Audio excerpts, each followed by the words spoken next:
আসসালামু আলাইকুম। সংবাদে আপনাদের সবাইকে স্বাগত। সংবাদ শিরোনাম।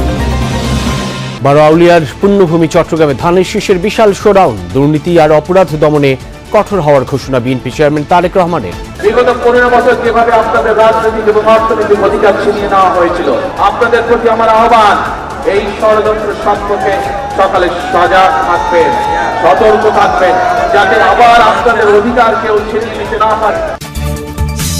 ঢাকায় 10 দলীয় জোটের 3 সমাবেশ, জলাবদ্ধতা নিরসনে ব্যর্থ হলে পচা পানিতে চুবানো হবে মেয়র কাউন্সিলরদের। ভোটের বাক্সে হাত দিলে জ্বলবে আগুন।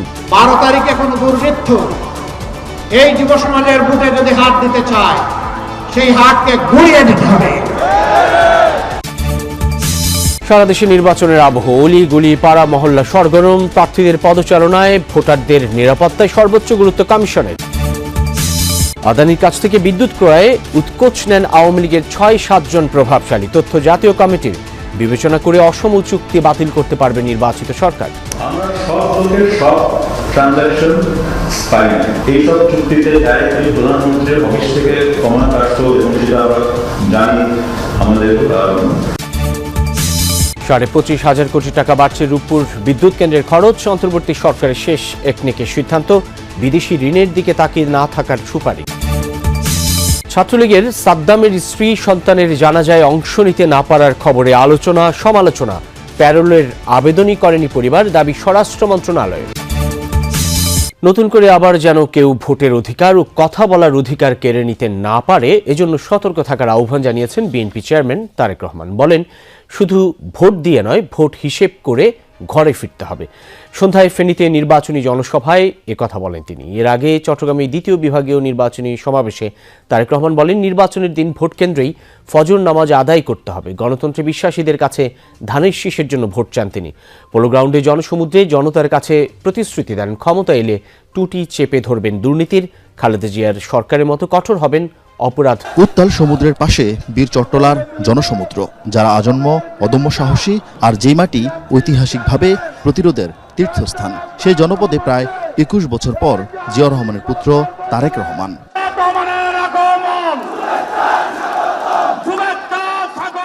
বারোয়ালিয়ার পূর্ণভূমিতে ধানের শীষের নয়া কাণ্ডারিকে সাদরে সম্ভাষণ জানায় সংগ্রামী সমাবেশ।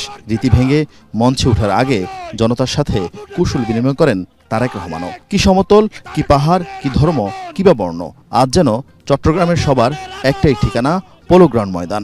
কানায় কানায় পরিপূর্ণ হয়ে যায় সভা শুরুর বহু আগে।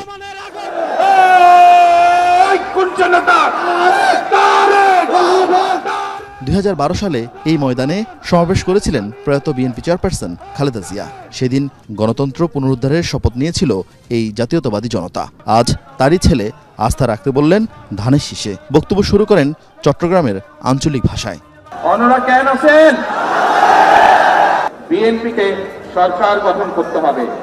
আপনারা যদি বিএনপির পাশে থাকেন, আপনারা যদি বিএনপিকে সমর্থন দেন, 12 তারিখের নির্বাচনে আপনারা যদি বিএনপিকে ধানের শীষে জয়যুক্ত করেন, তাহলেই একমাত্র আমরা পরিবর্তনগুলো করতে পারবো। আপনারা কি আছেন আমাদের সাথে? আলহামদুলিল্লাহ। ভোটের মাঠে ধর্মের অপব্যবহার নিয়ে কয়েকদিন কঠোর সমালোচনা করলেও চট্টগ্রামে তারেক রহমান এ নিয়ে কোনো বক্তব্য দেননি। শুধু বলেছেন, আগের মতো মানুষের ভোট ছিনিয়ে নেয়ার ষড়যন্ত্র হচ্ছে। বিগত 15 বছর যেভাবে আপনাদের রাজনৈতিক এবং অর্থনৈতিক অধিকার ছিনিয়ে নেওয়া হয়েছিল, সেরকম একটি ষড়যন্ত্র আবারও শুরু হয়েছে। আপনাদের প্রতি আমার আহ্বান, এই ষড়যন্ত্র সম্পর্কে সকালে সজাগ থাকবেন, সতর্ক থাকবেন, যাতে আবার আপনাদের অধিকার কেউ ছিনিয়ে নিতে না পারে। খালেদা জিয়া সরকার চট্টগ্রামকে বাণিজ্যিক রাজধানী করার পরিকল্পনা করেছিল জানিয়ে তারেক রহমান বলেন, সেই পরিকল্পনার বাস্তবায়ন করবেন তিনি। এ সময় দেশের উন্নয়নে নিজের পরিকল্পনা তুলে ধরেন। বিএনপি সরকার গঠনে সক্ষম হলে খালেদা জিয়ার সেই উদ্যোগ যত দ্রুত সম্ভব আগামী বিএনপি সরকার সেটিকে বাস্তবায়ন করবে, যাতে করে এই এলাকার মানুষ ব্যাংকিং সুবিধা সহ সকল কিছু এখানে বসেই কাজ সেরে নিতে পারে। দেশের অভ্যন্তরীণ বিষয়ে হস্তক্ষেপ সহ্য করবে না জামায়াত, এমন হুঁশিয়ারি দিয়ে দলটির আমির ডক্টর শফিকুর রহমান বলেন, তারা সকলের সাথে বন্ধুত্ব চায়, তবে অভ্যন্তরীণ বিষয়ে হস্তক্ষেপ নয়। আজ রাজধানী যাত্রাবাড়ি, গ্যান্ডারিয়া ও বকশীবাজারে নির্বাচনী জনসভায় বক্তব্য রাখেন তিনি। বলেন, দেশে আর ফ্যাসিবাদ ফিরতে দেওয়া হবে না। হেরে যাওয়ার ভয়ে কেউ কেউ বাঁকা অন্ধকার গলিতে হাঁটার চেষ্টা করছে বলে অভিযোগ করেন জামায়াত আমির। উত্তরবঙ্গে দুদিনের সফর শেষে এবার ঢাকার নির্বাচনী মাঠ চষে বেড়াচ্ছেন জামায়াতের আমির ডাক্তার শফিকুর রহমান। রোববার সকালে রাজধানীর যাত্রাবাড়িতে 11 দলীয় জোটের জনসভায় অংশ নেন তিনি। দুপুর 12টা নাগাদ সমাবেশ মঞ্চে হাজির হন জামায়াতের আমির ডাক্তার শফিকুর রহমান। রোববার সকালে রাজধানীর যাত্রাবাড়িতে 11 দলীয় জোটের জনসভায় অংশ নেন তিনি। দুপুর 12টা নাগাদ সমাবেশ মঞ্চে হাজির হন জামায়াতের আমির ডাক্তার শফিকুর রহমান। এ সময় স্লোগানে মুখরিত হয় পুরো এলাকা। প্রধান অতিথির বক্তব্যে তিনি গণভোটে হ্যাঁ জয়যুক্ত করার আহ্বান জানিয়ে বলেন, দেশে আর ফ্যাসিবাদ দেখতে চায় না। যারা জনতার এই মনের ভাষা বুঝতে পারছেন না, জনগণ 12 ফেব্রুয়ারি তাদের এই ভাষা বুঝিয়ে দেবে। দেশে কোনো ফ্যাসিবাদী শাসন কায়েম হবে, দেশের জনগণের অর্থে কিনা অস্ত্র থেকে গুলি তাদের বুকে ছোড়া হবে, আর দেখতে চাই না। এই ফ্যাসিবাদের সকল জড় যদি কেটে দিতে হয়, 12 তারিখ ইনশাআল্লাহ গণভোটে হ্যাঁ বলতে হবে। জামায়াত সরকার গঠন করলে নারীদের নিরাপদ কর্মসংস্থান গড়ে তোলার প্রতিশ্রুতি দেন ডাক্তার শফিকুর। অঙ্গীকার করেন কর্মজীবী নারীদের জন্য ইভিনিং বাস সার্ভিস চালু করার। আমরা কথা দিচ্ছি, ঘরে, চলাচলে এবং কর্মস্থলে 3টা জায়গায় আপনাদের জন্য আমরা ইনশাআল্লাহ সর্বোচ্চ গুরুত্ব দিয়ে নিরাপত্তা নিশ্চিত করব এবং মর্যাদা আপনাদের হাতে তুলে দেব।